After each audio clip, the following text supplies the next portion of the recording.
نحمدہ ونصلی علی رسولہ الکریم، اما بعد، فاعوذ باللہ من الشیطان الرجیم، بسم اللہ الرحمن الرحیم۔ کسی صابر، شاکر اور عیالدار شخص کی بیوی بڑی بد زبان اور ناشکری تھی، جس کی وجہ سے وہ صابر اور صاحب ایمان شخص انتہائی پریشان رہتا تھا۔ چنانچہ ایک مرتبہ جب 2-3 روز تک اس کے گھر میں کھانا میسر نہ آیا تو اس کی بد زبان عورت نے اپنے شوہر کو بہت سخت لہجے میں کہا کہ بال بچے بھوکے مر رہے ہیں، تو نکھٹو گھر میں بیٹھا ہوا ہے، کچھ شرم کر، جا بازار اور کما کے لا تاکہ بچوں کی مصیبت دور ہو۔ یہ سن کر شوہر کہنے لگا کہ اے خدا کی بندی، رات کے وقت شور و غل نہ مچا، میں صبح کو کچھ مزدوری کر کے لاؤں گا، جو کچھ اجرت ملے گی تیرے سامنے رکھ دوں گا۔ چنانچہ جب وہ اللہ کا بندہ صبح مزدوری کرنے گیا تو کسی نے اس کی بات تک نہ پوچھی، نہ اس کو کوئی مزدوری ملی۔ جب یہ حال دیکھا تو اس بندہ خدا نے جنگل میں جا کر عشاء تک عبادت الہی میں مشغول رہا۔ رات کو چپکے سے گھر میں جا پڑا، خالی ہاتھ دیکھ کر خدا جانے عورت کیا طوفان برپا کرے گی۔ صاحب ایمان کے دماغ میں یہ سوال بڑے چمگوئیاں کر رہا تھا۔ چنانچہ وہ صاحب ایمان شخص اللہ کی عبادت کرنے کے بعد چپکے سے گھر میں آتا ہے اور اپنی چارپائی پر لیٹ جاتا ہے۔ رات کو جب اس کی عورت کی آنکھ کھلتی ہے تو کہتی ہے کیا کما کر لائے ہو، مزدوری کہاں ہے؟ جس پر شوہر نے کہا کہ میرے مالک نے کل مزدوری دینے کا وعدہ کیا ہے، میرا مالک بڑا رحیم و کریم ہے۔ اس پر عورت نے اپنے شوہر کو جھٹکا دے کر کہا ہمارے بچے بھوکے مر رہے ہیں، آپ وعدے کرتے پھر رہے ہیں۔ پھر صبح کو وہ شخص مزدوری کے لیے دوبارہ نکل گیا، لیکن خدا کی شان پھر بھی اس شخص کو کسی قسم کی کوئی مزدوری نہیں ملی۔ مجبوراً وہ اسی مقام پر جنگل میں عبادت الہی پر مشغول ہو گیا جہاں پر کل کی شب اس نے عبادت الہی میں گزاری تھی۔ جب کافی رات ہو گئی تو مزدور شخص، صاحب ایمان شخص ڈرتے ڈرتے اپنے گھر میں گیا تو اس کی عورت کہنے لگی 2 دنوں کی مزدوری لائے ہو؟ اس پر بیچارے نے گھبرا کر کہا آقا نے کل 3 دن کی مزدوری دینے کا وعدہ کیا ہے۔ یہ سن کر عورت آگ بگالا ہو کر کہنے لگی اپنا بھلا چاہتے ہو تو صبح 3 دن کی مزدوری لے آؤ، اگر نہ لا سکے تو اپنا منہ مجھے نہ دکھانا۔ صبح کو اس عورت نے اپنے مرد کو ایک تھیلی بھی ہاتھ میں دی اور کہا کہ اس کے اندر مزدوری لے کر آنا، خبردار خالی ہاتھ گھر میں نہ آنا۔ یہ سن کر اس بندہ خدا کی نظر عالم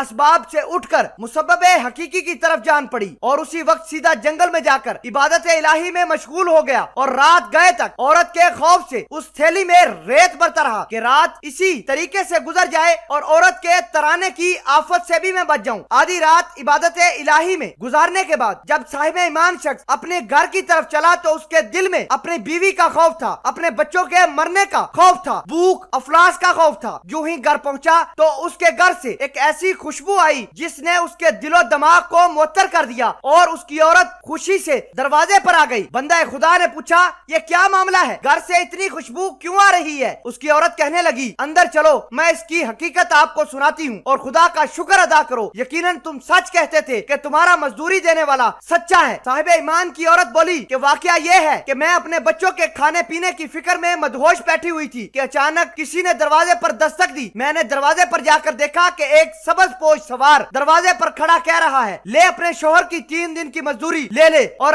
اب اس کو اذیت مت پہنچانا، اس کو برا بلا مت کہنا، اور اس سے کہہ دینا کہ جس قدر تو نے مزدوری کی تھی اس قدر اجرت مل گئی، زیادہ کرتا تو اور زیادہ پاتا، آئندہ اس کا خیال رکھنا۔ پس طباق اس نے میری ہاتھ پر رکھ دیا جس میں 50 درم تھے، اور دم بدم اس کی خوشبو دل و دماغ کو معطر کر رہی ہے۔ یہ سن کر وہ بندہ خدا بے ہوش ہو جاتا ہے۔ چنانچہ جب ہوش آتا ہے تو اس نے بتایا کہ ناشکری عورت، حقیقت یہ ہے کہ 3 دن تک میں نے کسی کی مزدوری نہیں کی بلکہ دن اور رات عبادت الہی میں مشغول رہا۔ رات کو آ کر تیرے خوف سے یہ حلیہ کر دیتا کہ آقا نے کل مزدوری دینے کا وعدہ کیا ہے، مگر میرے مال کے حقیقی نے اپنے غلام کو سچ کر دکھایا اور تیری رات دن کی آفت سے مجھے نجات دے دی، اور اس پر جتنا بھی میں شکر گزار اللہ کا کروں کم ہے۔ یہ دیکھ کر اس شخص نے، اس صاحب ایمان شخص نے وہ تھیلی اپنی بیوی کے سامنے رکھ دی جو ریت سے بھر کر وہ جنگل سے لے کر آیا تھا، اور کہا اپنی بیوی کو کہ اس کو خالی کرے۔ جب اس کی بیوی نے وہ تھیلی خالی کی تو ایسے زر و جواہرات اس کے اندر موجود تھے جس سے تمام گھر روشن ہو گیا۔ یہ دیکھ کر اس صاحب مرد نے اپنی تمام عمر خدا کی شکر گزاری میں گزار دی۔ سبحان اللہ، سبحان اللہ۔ جو شخص اپنے خدا پر بھروسہ کر کے اس کی اطاعت اور فرما برداری میں مصروف رہتا ہے، اللہ پاک اسی طرح اپنے غیبی خزانے سے اپنے لوگوں کی مدد کرتا ہے، اپنے بندوں کی مدد کرتا ہے۔ اللہ پاک ہم سب کو اس واقعے سے سبق حاصل کر کے اس پر عمل کرنے کی توفیق عطا فرمائے، آمین یا رب العالمین۔